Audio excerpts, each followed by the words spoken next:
Afrique Actu. L'Afrique avec vous. Oui, chers amis, vous connaissez ce chapeau des grandes occasions, ce chapeau de la résistance camerounaise qui ne sort que lorsque de bonnes nouvelles s'accumulent. Oui, je sors ce chapeau parce que depuis hier, je n'ai pas arrêté de rire. Je n'ai pas arrêté de rire devant une scène d'un comique et d'une tristesse tellement risible qui a eu lieu lors de la clôture de la rencontre des chefs d'État de la CEMAC à Yaoundé, une rencontre qui était présidée par le satrape Paul Barthélemy Biya Abimvondo. Lors de cette rencontre, le satrape a perdu, selon tous les témoignages, par 2 fois. Le satrape a perdu, selon tous les témoignages, par 2 fois son pantalon. Je voudrais revenir sur cet incident, d'abord pour souligner ce qu'il y a de marrant, ce qu'il y a d'hilarant, de comique et en même temps de laid dans cet événement. Et ensuite, pour vous inviter à dépasser l'événement en tant que tel pour comprendre la signification de l'événement.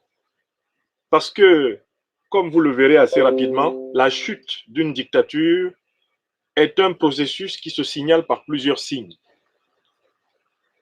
Il y a des signes matériels, il y a des signes mentaux et il y a des signes spirituels. Je vais essayer de déployer dans la deuxième partie de mon propos une théorie générale des signes de la chute d'une dictature. Et vous comprendrez à ce moment que ce qui s'est passé sur le plan matériel lors de cette scène de Yaoundé n'est que la manifestation de quelque chose qui s'est déjà passé sur le plan mental et qui s'est aussi placé sur le plan spirituel. Quel est le sens de la petite démonstration que je voudrais donner ce matin à propos de cet événement anodin, nous dira-t-on, mais en réalité profondément significatif, profondément indicatif de l'état dans lequel se trouve le régime corrompu, criminel, archaïque de M. Paul Barthélemy Biya. Nous allons commencer par une petite démonstration. De quoi s'agit-il? M. Paul Biya, donc soi-disant président de la République du Cameroun, se lève par 2 fois et par 2 fois il perd son pantalon. J'ai décidé ici de procéder à la manière des philosophes anglais, les spécialistes de l'empirisme. Donc je vous présente un pantalon. Voici un pantalon. J'en ai pris un parmi ceux que je possède pour que tout le monde voit bien ce que c'est qu'un pantalon. Tout le monde sait qu'un pantalon possède 2 types de structures de sécurité. Il y a 2 structures de sécurité qui sont supposées empêcher normalement la chute d'un pantalon. La première structure de sécurité d'un pantalon, c'est la boutonnière du pantalon. Si c'est un pantalon à boutons, normalement, lorsqu'on porte un pantalon, lorsqu'on s'est habillé, et notamment que l'on est un chef d'État qui est entouré d'un protocole d'État, d'un service de proximité, lorsqu'on s'est habillé normalement, le pantalon est fermé, vous le savez très bien, ici. Ensuite, il est fermé là. Ensuite, il est fermé là. Ensuite, il est fermé au dernier bouton. D'accord? Voilà l'état dans lequel il se présente. Et si on est convenablement habillé, c'est-à-dire notamment quand on est un chef d'État et qu'on a un protocole qui fait correctement son travail, eh bien le pantalon est donc fermé par une ceinture. Cette ceinture dont le réglage en fonction des trous disponibles, ou en tout cas en fonction de la zone permettant de la coincer, cette ceinture parachève le bouclage du pantalon. Il s'agit donc là d'un mode d'habillement qui garantit par deux structures de sécurité la non-chute du pantalon.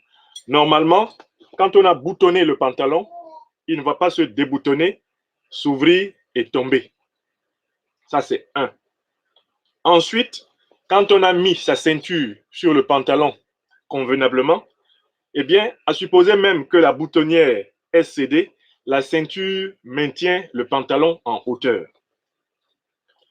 Il s'ensuit que sur le plan empirique, le président Biya, chef de la satrapie de Yaoundé, a donc perdu son pantalon parce que les deux structures de sécurité de son pantalon s'étaient effondrées. Ça, c'est la première hypothèse. Les deux structures de son pantalon se sont effondrées. Et la deuxième hypothèse, ça serait que, eh bien, le président Biya, chef de la satrapie du RDPC, se soit retrouvé à une cérémonie officielle avec un pantalon qui était au-delà de ses dimensions, ou avec un pantalon dont les structures se sont effilochées et ont cédé en public, soit par une déchirure effectivement des coutures qui a élargi anormalement la taille, soit tout simplement en réalité parce que ce pantalon était au-delà effectivement des mensurations réelles de M. Biya. Eh bien, ce pantalon a fini par trahir un amaigrissement anormal de celui qui avant remplissait ce pantalon et qui maintenant ne parvient plus à le remplir. Chers amis, nous avons commencé par un moment d'empirisme. Je voudrais dire que d'un point de vue technique, il est donc très clair que un pantalon correctement porté ne peut pas tomber. D'où nous pouvons commencer l'analyse. Que révèle cet incident et que révèle cet accident? Posons donc à côté l'objet de notre démonstration. Cet accident et cet incident révèlent que M. Biya n'est plus encadré par un protocole rigoureux et professionnel. C'est la moindre des choses. M. Biya se retrouve aujourd'hui dans la situation d'un vieillard abandonné dans un palais froid. Je recommence la première leçon de l'événement. M. Biya est un vieillard qui toute la journée est abandonné dans un coin froid du palais par son protocole, par son épouse et par tous ceux qui exercent le pouvoir en son nom. Le secrétariat général de la présidence de la République, le cabinet civil de la présidence de la République ne s'occupe plus de M. Paul Biya en tant qu'homme. Tous, en réalité, très clairement aujourd'hui, attendent qu'il meure de sa plus belle mort afin qu'il se précipite pour prendre la succession supposée du fauteuil qu'ils croient leur appartenir ad vitam aeternam. Ça, c'est la première conclusion. Il y a une deuxième conclusion dont on doit tirer de cet incident, à savoir que Madame Chantal Pulchéry Biya, qui est pourtant de l'âge de la fille cadette ou même du troisième enfant que possible que Paul Biya aurait pu avoir, Madame Pulchéry Biya qui n'a pas 50 ans, Chantal Pulchéry Biya qui n'a pas 50 ans, ne s'occupe plus au quotidien de son mari. Car il s'agit là de la révélation de la négligence que cette femme, qui devrait être pour son mari, en réalité l'équivalent d'une aide-soignante pour grabataire, pour vieillard, une aide-soignante en gériatrie, eh bien cette femme-là ne s'occupe pas de son mari. Du coup, on doit se poser la question de savoir de quoi s'occupe Madame Chantal Pulchéry Biya, dont nous savons qu'elle n'a aucune autre compétence que celle d'être une ancienne gargotière et une ancienne gourgandine de la capitale. De quoi s'occupe-t-elle donc? Chers amis, retournons dans la scène de la CEMAC. Regardons l'endroit où Madame Chantal Pulchéry Biya s'est installée pendant cette cérémonie. Madame Chantal Pulchéry-Biya est, dans la cérémonie de la CEMAC, la seule première dame qui s'est installée au même rang que tous les chefs d'État. Je recommence. Regardez bien les images parce que on a suffisamment rigolé. Maintenant, on va réfléchir, on va méditer. Madame Chantal Pulchéry-Biya s'improvise comme étant non pas simplement l'épouse du chef de l'État, elle s'improvise comme étant de facto la vice-présidente de la République du Cameroun. Puisqu'elle se positionne dans le protocole d'État des cérémonies officielles, dans la situation de celle qui assumerait la présidence de la République si son époux est défaillant.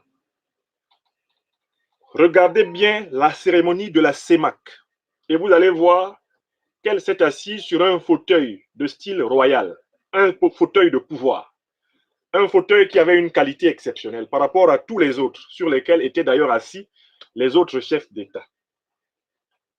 Madame Chantal Pulchéry-Biya ne s'occupe donc pas plus ou désormais s'occupe trop mal de son mari. Pourquoi? Parce qu'elle est préoccupée par la succession de son mari dans laquelle elle rêve d'avoir une position politique. Ça, c'est la deuxième leçon que tout le monde doit tirer. Il y a des scènes qui ne trompent pas. Cette gargotière qui a eu une carrière de gourgandine remarquable et saluée dans toute la capitale et par tous les Camerounais plus ou moins informés des ragots et des cancans du lieu, se rêve désormais en chef de l'État du Cameroun. Chantal Pulchéry-Biya s'annonce comme la Imelda Marcos du Cameroun, la Grace Mugabe du Cameroun. C'est ainsi qu'elle s'annonce et c'est ainsi qu'elle va finir. Mais après cette deuxième leçon qu'on doit tirer de cette scène, Paul Biya abandonné, Paul Biya négligé, Paul Biya poussé vers la mort naturelle, Paul Biya en réalité reclus dans son statut de vieillard grabataire et de polyhandicapé manutentionné et télécommandé par ceux qui veulent rapidement le remplacer. Passons à un troisième niveau d'analyse. Il n'y a pas que la scène de la chute du pantalon de Biya que nous ayons vécue, chers amis. Nous avons eu plusieurs signes avant-coureurs de ce que nous venons de voir là.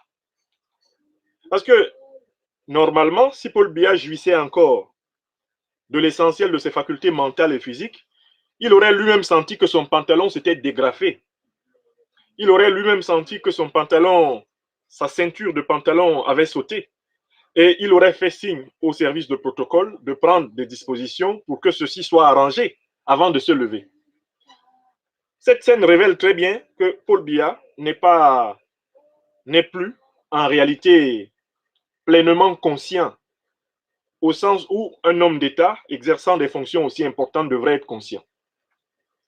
Paul Biya, normalement, a du mal à rester conscient pendant plus de 2 heures de temps d'affilée. Si vous observez la plupart des cérémonies publiques où il doit faire plus de 2 heures de temps d'affilée, vous allez observer qu'à un moment donné, il s'allonge et il commence à dormir et même à ronfler, comme me l'ont attesté des gens qui étaient assis près de lui lors du Forum de Paris. C'est normal, c'est son âge. Nous n'avons pas à nous moquer de son âge, car effectivement, de son âge, eh bien, nous n'avons rien à foutre. Nous avons à considérer que toute personne d'un âge avancé mérite d'être bien entourée, d'être protégée dans une société civilisée. Donc, ce n'est pas ce qui nous dérange. Mais ce qui ici est véritablement troublant, c'est que, de manière très claire, cette scène-là, troisième leçon, indique que Paul Biya ne jouit plus du minimum de capacité physique et de capacité mentale permettant d'exercer au quotidien les fonctions de chef d'État et non chef d'un État dont 90% de la population a moins de 50 ans. Allons-y à un quatrième niveau et analysons les signes avant-coureurs. Nous avons vu lors de la fête du 20 mai 2019, Paul Biya, aidé par sa femme, a salué l'assistance. Chantal Pulchéry-Biya s'était transformée à cette occasion en poulie de levage. Poulie de levage de son mari, pour lui rappeler qu'il fallait qu'il lève les mains pour saluer l'assistance massivement venue se prosterner devant le demi-dieu local. N'est-ce pas? Nous avons tous vu cette scène. Mais il y a eu d'autres signes avant-coureurs. Lors de la même fête du 20 mai, l'année passée, Madame Chantal Pulchéry Biya avait dû remplacer le coussin de son mari lors du défilé militaire, car manifestement son mari avait perdu sa continence pendant que le défilé militaire se déroulait et avait trempé son fauteuil de ses urines. Nous avons tous vu en direct de Yaoundé la scène dans laquelle Chantal Pulchéry Biya remplace par son propre coussin de chaise le coussin de chaise de son époux qui était trempé parce que son époux avait perdu ses urines pendant le défilé. Et nous avons vu la gêne de tous les officiels qui étaient assis autour de M. Biya pendant cette scène. Je vous le rappelle pour que certains d'entre vous qui pensent que nous saisissons des occasions pour simplement nous moquer, eh bien, se rendent compte qu'il y a un moment que nous observons tous les signes du déclin physique de Biya, un déclin avéré. Maintenant, intéressons-nous à des signes de type mentaux.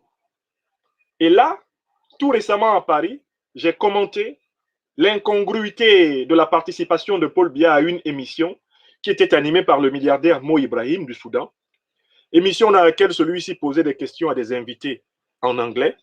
D'abord, Paul Biya a révélé son non-bilinguisme chronique, donc son incapacité à être président de la République du Cameroun.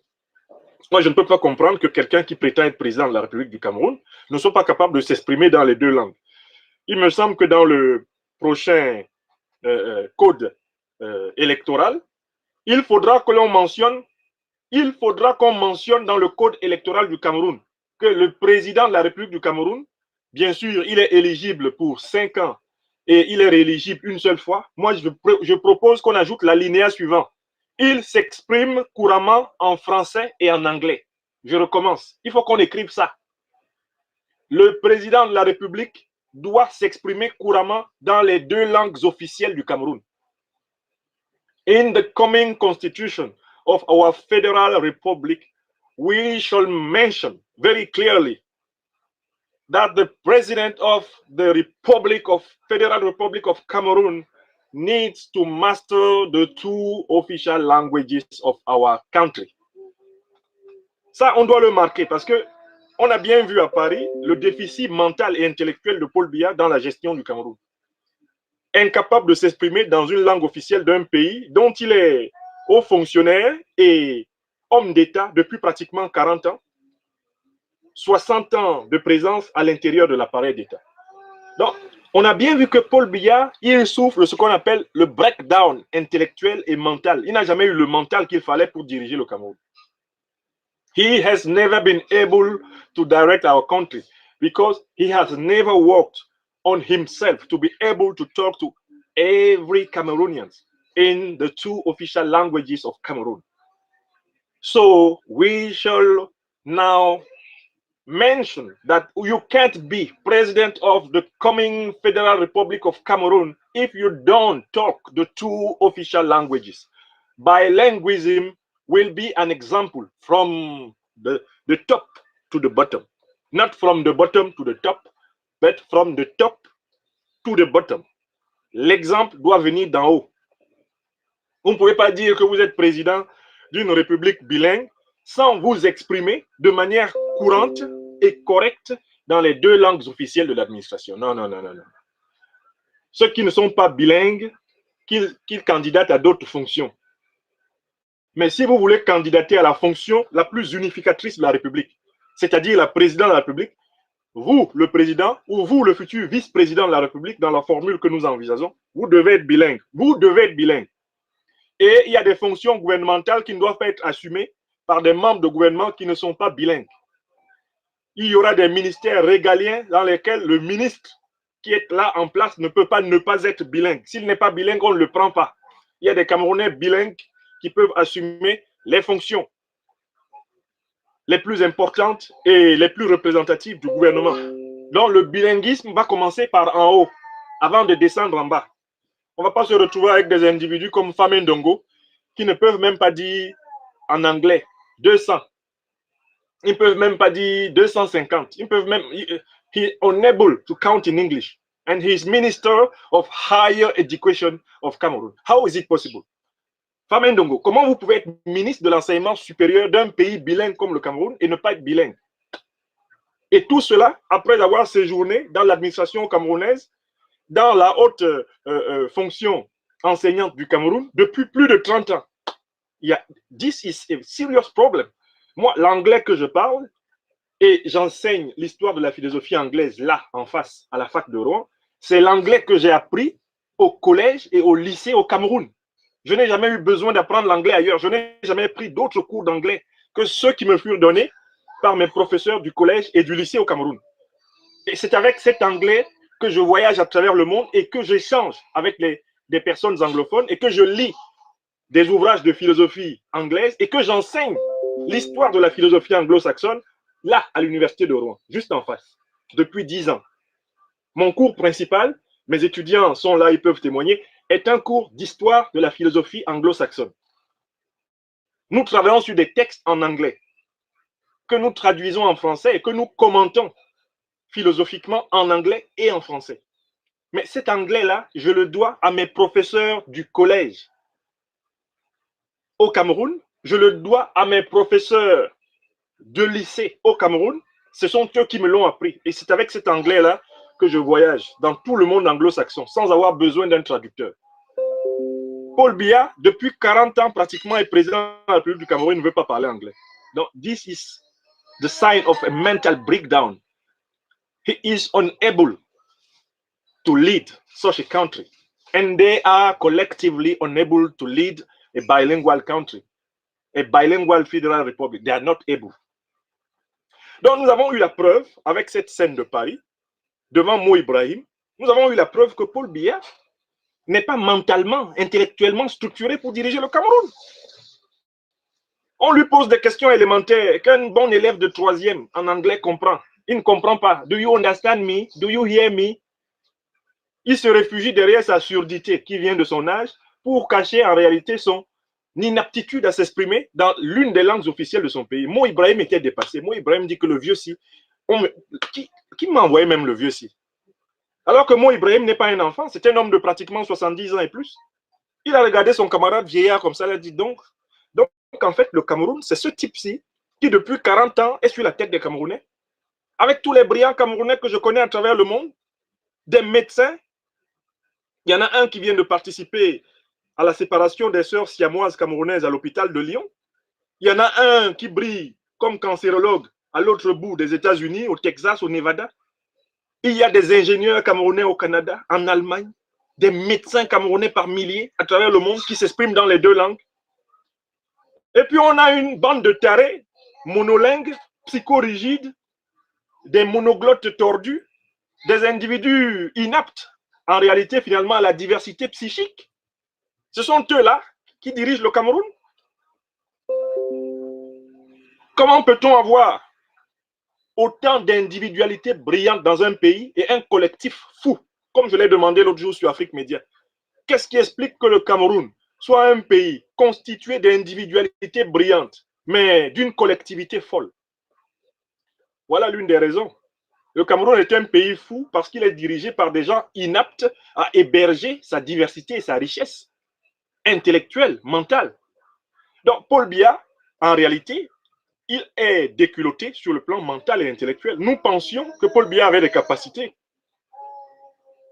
Mais Paul Biya, en réalité, les seules capacités qu'il a eues et qu'on doit lui reconnaître, c'est l'art de la conservation du pouvoir au mépris des intérêts de son peuple, au mépris des intérêts des plus vulnérables. Dans ce domaine, Paul Biya pourrait donner des cours. Paul Biya a une discipline dans laquelle il pourrait exceller comme professeur, toute catégorie confondue, tout grade confondu, c'est la dictatorologie. Dictatorologie. L'art d'être dictateur. Ça, Paul Biya peut enseigner ça. Et je reconnais moi-même que vraiment, dans cet art-là, je serai un éternel apprenti. Je n'arriverai jamais au niveau d'inhumanité auquel Paul Biya a pu se hisser. L'art d'être dictateur, ça, il peut enseigner. D'ailleurs, on voit qu'il a des élèves sur le continent qui se mettent à lui emboîter le pas. Il a un bon apprenti, même un bon compagnon dictateur, là, en Côte d'Ivoire, Alassane Dramane Ouattara, qui fait tout pour se rapprocher du modèle Biya. On voit Alpha Condé qui lui aussi essaye d'être à la hauteur du grand prof en dictatorologie de l'Afrique, Paul Barthélemy Biya. Mais sur les questions liées au développement, sur les questions liées à la compréhension du temps, sur les questions liées à l'adaptation, sur les questions liées à l'ouverture au monde, sur la question liée à l'actualisation des connaissances, l'adaptation à la marche du monde. Paul Biya est derrière comme les fesses. Et voilà ces fesses qui sont dehors. Le monde avance. Paul Biya reste derrière comme les fesses. Et voilà maintenant ces fesses qui sont dehors. Enfin, il y a des signes spirituels qui se sont multipliés pour indiquer que Paul Biya avait perdu le nord. D'abord, malgré toutes les apparences, la France est en train de chercher une solution pour ses intérêts au Cameroun. Les Français ont pris conscience du fait que Paul Biya ne peut plus assurer l'affaire.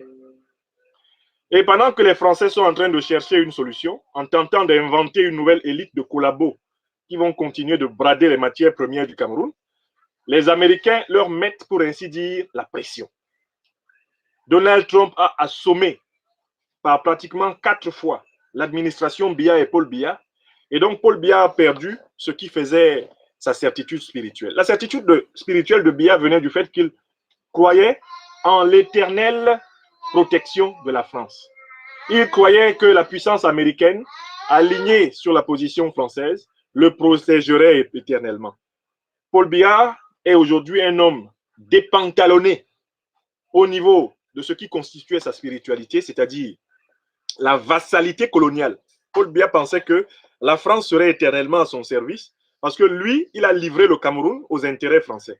Aujourd'hui, la France découvre que Paul Biya n'est plus à la hauteur d'être le garant de ses intérêts au Cameroun et dans le golfe de Guinée.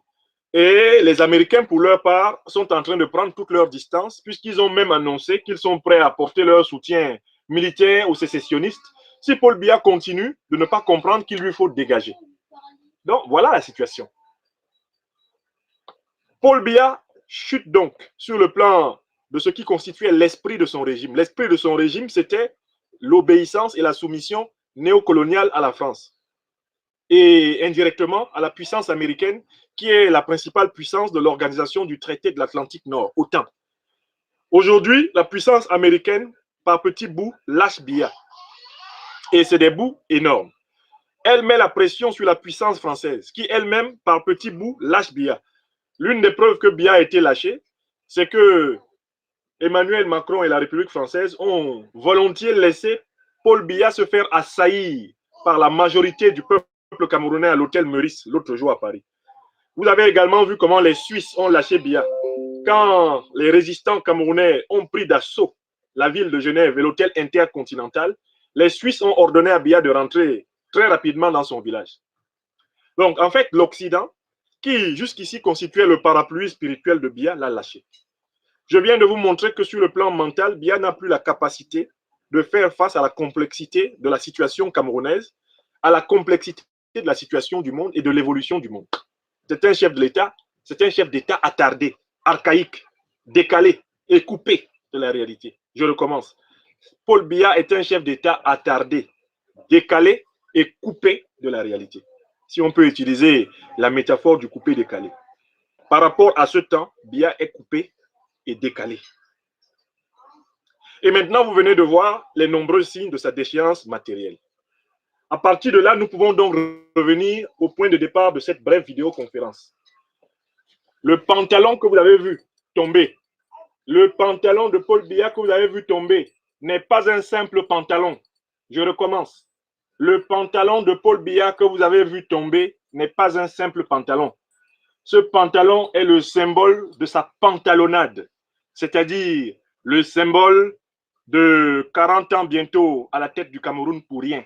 40 ans vides, 40 ans d'inutilité et de nuisance, 40 ans de crimes qui s'effondrent. Le roi Biya est nu.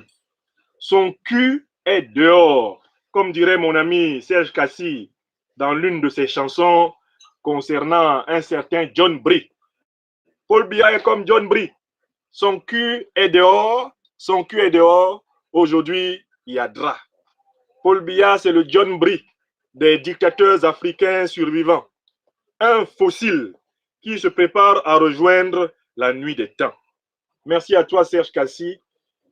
Merci à toi, Sergent, par cette chanson de nous aider à faire comprendre l'éphémère du pouvoir, la brièveté des choses humaines et la nécessité de l'humilité au service de nos peuples. Car nous, sur cette terre, sommes tous des passagers et le plus important pour nous, c'est de bien passer. Bien passer, c'est-à-dire transmettre le meilleur de nous-mêmes afin que ceux qui viendront après nous aient une existence meilleure que la nôtre. Paul Biya ne fait pas partie de ces hommes dont on pourra dire il a donné le meilleur de lui-même pour que ceux qui viendront après lui vivent dans un Cameroun meilleur, vivent dans une Afrique meilleure que celle qu'il a trouvée. Paul Biya fait partie des Destroyers.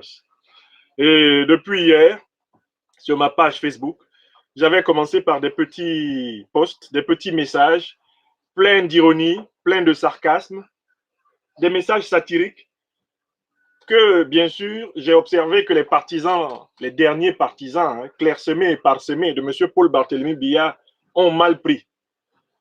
En réalité, Paul Barthélemy Biya et son régime sont des personnages suffisamment grossiers pour ne plus avoir de l'humour. Pendant plusieurs années, plusieurs décennies, ils se sont moqués du peuple camerounais. Paul Biya se présentant comme le fantôme qui saluait bien les Camerounais, qui leur donnait rendez-vous dans 20 ans parce qu'ils seraient éternellement au pouvoir et pourraient éternellement disposer de leur vie. Voici que l'humour et l'ironie du peuple camerounais se réveillent et se retournent contre le satrape et sa suite. N'oubliez jamais que l'humour est une arme redoutable contre les dictateurs. Paul Biya, jusqu'ici, s'était imposé à la tête du peuple camerounais parce qu'il avait une marque de fabrique qui était crainte, à défaut d'être respectée.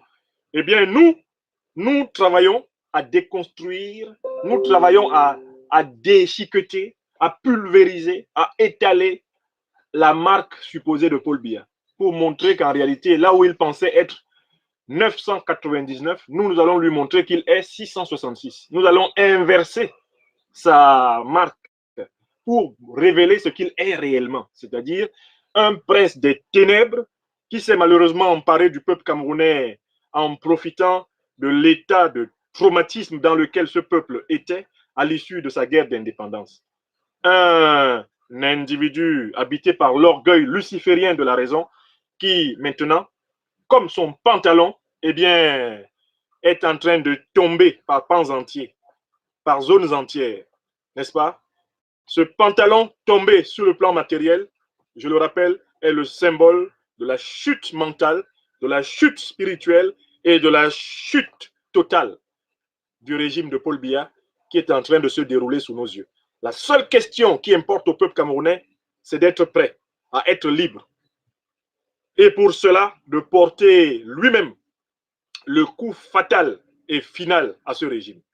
Car si c'est quelqu'un d'autre qui porte le coup fatal et final à ce régime, le peuple camerounais passera d'une dictature à une autre. J'ai déjà prévenu mon peuple et je travaille à faire que le peuple camerounais soit acteur et non spectateur de sa future et actuelle libération en œuvre. Je vous remercie, chers amis. Bon samedi. Victoire, victoire et victoire. Ce pantalon qui tombait n'était pas un simple pantalon. Il faut prendre ce pantalon très au sérieux. Je vous remercie. Bonsoir, bon week-end à tous et à plus tard.